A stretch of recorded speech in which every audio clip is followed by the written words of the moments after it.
Hey, I'm John Cannell, and today on Preppy Kitchen we're making the ultimate carrot cake. So let's get started. First off, set your oven to 350, and now we're gonna prep our carrots. You want 1 pound, which will yield about 3 cups once grated. But give them a peel first. Carrots are so interesting because, yes, they're a root vegetable, but they're so sweet. They've been used to trick you over the years. In Victorian times, people really liked apricot jam, but it's so expensive and seasonal, so they would make a substitute with carrots, and it'd be like a carrot mock apricot jam. And we also have this delicious carrot cake. It's highlighting the sweet flavor along with a ton of spices and some crunchy pecans, all wrapped up in a luscious cream cheese frosting. My carrots are peeled. Grab your grater and get to work. You know, I have razor sharp knives in the kitchen, but the thing that's gotten me the most is a box grater. Oof, you have to be careful. This is the reason that I will never have a mandolin in my house. Not in my house, not around my kids. Mi casa, mis reglas. 3 cups of carrots. Whoa, look at that. Set this aside and we're gonna chop our pecans, then get to work on our dry ingredients. For this cake, you'll need 1 cup or 120 grams of pecans. It's always nice to toast them if you can, so go ahead and pop those into the oven. 4 minutes at 350, move them around. They should be nice and fragrant and really have a lovely flavor. Give these a nice chop, and if you want to use any pecans for the decoration at the end, I would add an extra ½ cup to 1 cup. If you can find chopped toasted pecans at your market, you can skip this step. If you're not into pecans, you can use walnuts. If you don't like nuts at all, yes, you could skip it, but I think it really adds such a lovely texture to the cake. I would encourage you to try it unless you're allergic. We're gonna set these aside and now grab a big bowl for the dry ingredients. Add 2½ cups or 300 grams of all-purpose flour right into your bowl. So a couple things can go wrong with carrot cake, and it's not fun. The 2 main things are using too much flour because you're scooping up flour with a measuring cup and leveling it off. That really packs it in.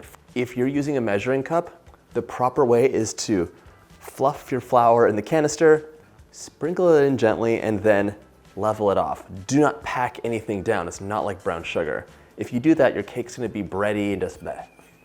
I'll tell you about the second mistake later. For some contrast, I'm adding 1 teaspoon of salt, and if you're using iodized salt, it's a little harsher. I would use like 3/4 of a teaspoon. To puff things up, 2 teaspoons of baking powder, 1 and 2, and 1 teaspoon of baking soda.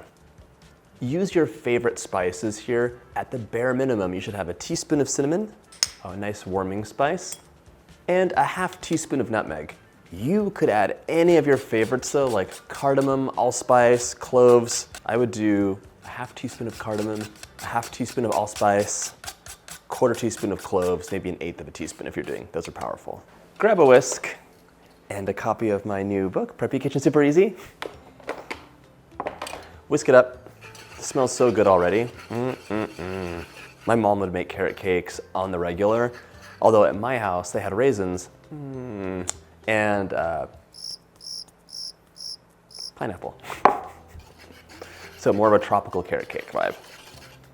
I'll tell you about those additions later if you want. Set that aside, and now it's time for the wet. I need my scale again. For this delicious cake, we're using a combination of granulated sugar and brown sugar. So 1 cup of granulated, 200 grams. One of my pet peeves as a baker is having lumpy sugar. My gosh. 1 cup or 220 grams of light brown sugar. This I like to reach into the canister or bag and just break it up with my hands because it is always lumpy. It's so annoying. But you can't be mad at brown sugar because it's so delicious. It's basically just granulated sugar mixed with molasses. It's nothing special. I mean, it's special, but it's not a different kind of sugar, really. The sugar's doing 2 things. 1, beautiful, sweet flavor, but 2, it's softening the cake. When you reduce the sugar in a recipe, you will notice that your muffins or cupcakes or cakes become breadier and harder. So just be forewarned, if you want to reduce the sugar in the recipe, the texture is going to change as well. To this lovely concoction of sugars, I'm adding 1 1/3 cups or 320 mils of vegetable oil. 4 large eggs. The eggs are holding things together and giving your cake some structure. as well as a bit of richness. You can use any neutral oil you like for this cake. You do not have to use vegetable oil. And one thing I'll tell you is this is the perfect amount for this batter. It's gonna be so moist and delicate, but not at all greasy. Greasy carrot cake is one of my least favorite things, and this recipe is the opposite of that. Perfect. If you wanted to reduce the oil in it, you could take out like half a cup of the oil and replace it with applesauce, crushed pineapple, banana. Those will all give the cake moisture and they will act like the oil. All right, 2 teaspoons of vanilla will finish this off. And now we're gonna whisk it up. Break up those eggs and whisk, whisk, whisk. You want this to be nice and smooth, not lumpy. That's nice, just a little bit of work and we have a really thick, luscious mixture.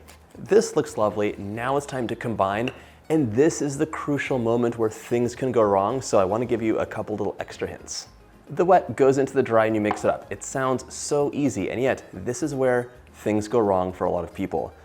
You cannot overmix this batter.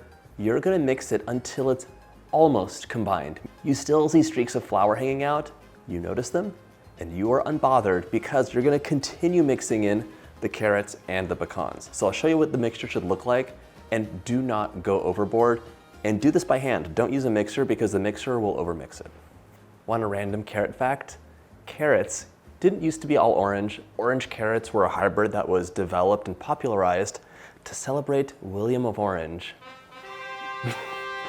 who became the King of England in a bloodless revolution with Queen Mary. Okay, we're gonna stir this together now and just scrape the bottom, fold it together, and don't overmix. You wanna see streaks of flour hanging out hither and thither. Then we'll add the pecans and carrots. That looks great to me.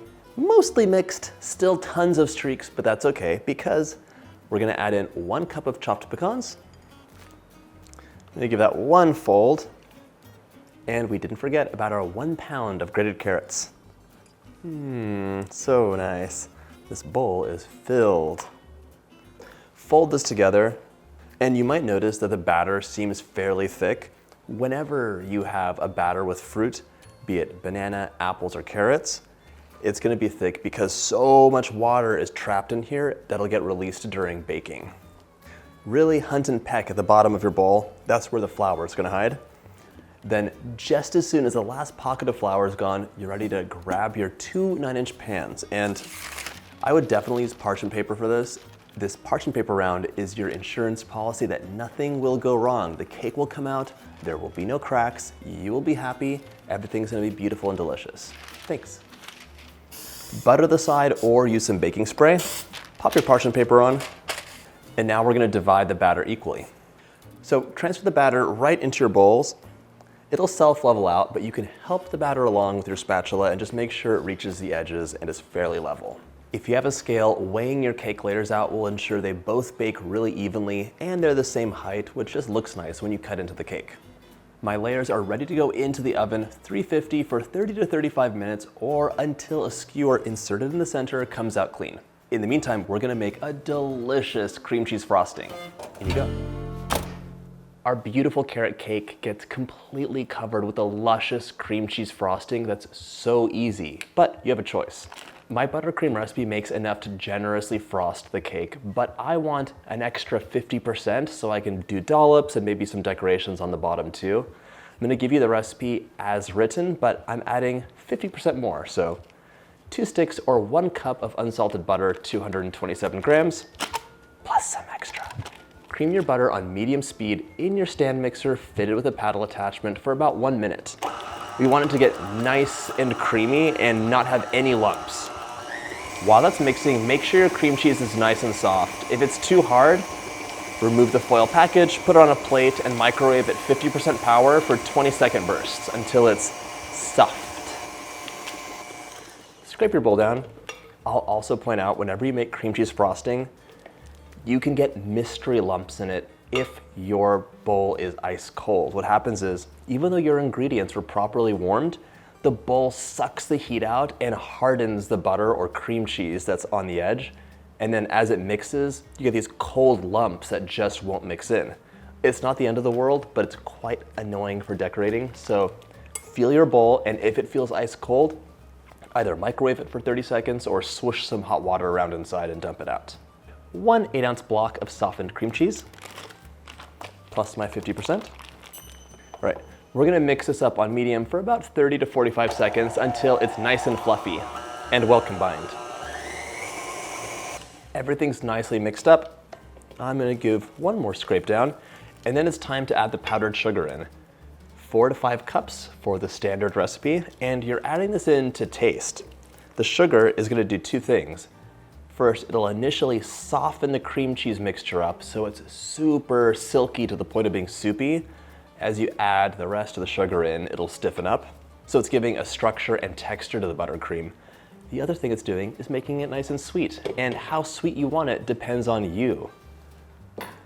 If you don't want things too sweet, go on the low end, but just understand the texture will be different. And if it's too little, it might be very, very loose, which is not great for building a cake. Add your first cup in, and then we're gonna mix on low while we add the sugar so it doesn't fly all over the place. That's the idea, at least. All right, cup 2. I'm making a bigger batch of frosting, so I'm gonna be adding 6 to 7 cups of frosting. For a standard recipe, it'll be 4 to 5. And remember, take a moment and taste the frosting and see how you like it. You can always add more sugar, you can't take it out though. For flavor, I'm adding 1 teaspoon of vanilla extract. If you want though, there's so many different things that you could do for this carrot cake. In my first cookbook, I have a chocolate carrot cake, and oh my gosh, the frosting on that is amazing. The only thing you have to add is the zest of 1 orange right at the beginning with the butter, and it will be beautifully flavored. It's such a nice addition. This looks great. I love the texture. Come take a look. Very nice. Totally smooth, thick, and tastes great. I let my cake layers cool completely in the pan. That way, when I unmount them, there's less chance of them cracking. The warmer the cake is, the more delicate it is. Give it a tap on the side, and then it should come right out. Remove your parchment paper and place that onto your cake stand. Now we're gonna add about 3/4 of a cup of frosting onto the first layer. Smooth it out into an even layer, working it towards the edge. Tap, tap, tap, and remove the second layer. And place that right on top. Now just grab the remaining frosting and plop it right on top. If you want any for dollops, I would reserve 3/4 of a cup. But you might have to increase the recipe or make an extra half batch if you want to go wild with dollops and rope patterns and whatever else. Smooth the top, and now you're going to work the frosting down the side. You can do a swoopy, beautiful organic finish, or get it nice and tight by smoothing it out completely. Your choice. I'm using a bench scraper to get my side nice and smooth. Smooth the top out. All right. Let's finish our cake off with some beautiful dollops from a closed star tip. Give it a little shimmy so that it has some movement. Finish your cake off with a sprinkling of chopped pecans. Spread those pecans all over the top. You could also move them up the side. It's whatever you want. Make this cake your own. I have a little frosting left over, so I'm gonna pipe a cute skirt on the bottom. Give your cake a slice and it's ready to enjoy. Just the most delicate crumb on that cake is perfectly moist with all the spices, the crunchy pecans, the carrots, and the cream cheese frosting. This is a must-make recipe. I hope you get a chance to make this, and if you like this video, check out my cake playlist.